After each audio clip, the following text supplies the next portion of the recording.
Hello, and welcome to our third episode in our mug meal series for Foodie Friday, SpaghettiOs. My name is Emily Leggett. I'm the head of the teen department here at the Tewksbury Public Library, and today I'm going to teach you how to quickly and easily make your own SpaghettiOs.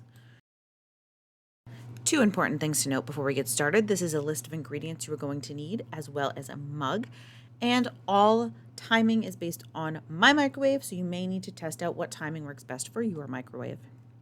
First things first, you're going to need 1/3 cup of pasta. For the typical SpaghettiO look, you're going to want circle pasta. Unfortunately, they did not have them available, so I went with regular pasta.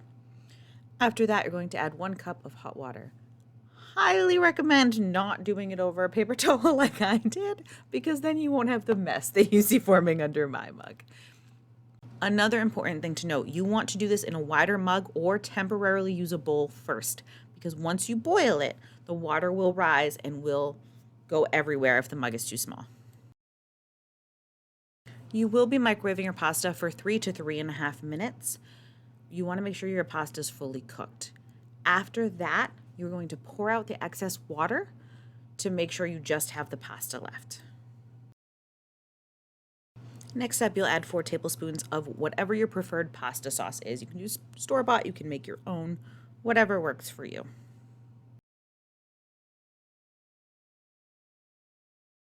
Next, you will add 2 teaspoons of cornstarch.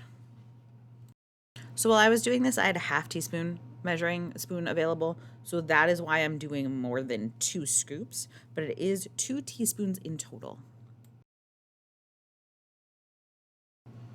The next thing you're going to grab is 2 tablespoons of your preferred milk.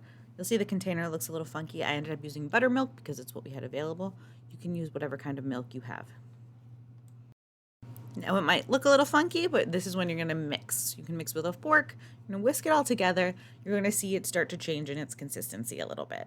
You really want to make sure everything is mixed, so get to the bottom of your mug or bowl. If you are using a bowl right now, you are going to switch it into your mug for this last microwave time. Finally, you're going to microwave it for 60 seconds. Mix it up, make sure it's the consistency you want, and you have easy SpaghettiOs to eat after school, to have whenever you want, just as an easy, quick meal. An optional thing for you to do is add some salt, some pepper, garlic if you'd like, to taste. And there you have it, in way less than 5 minutes, how to make your own SpaghettiOs. As always, thank you so much for joining us. Foodie Friday is a monthly event, so you can find all of our videos on our YouTube channel. And as always, we would love to see what you've created, so feel free to share yours with us on social media. We'll see you next time. Bye!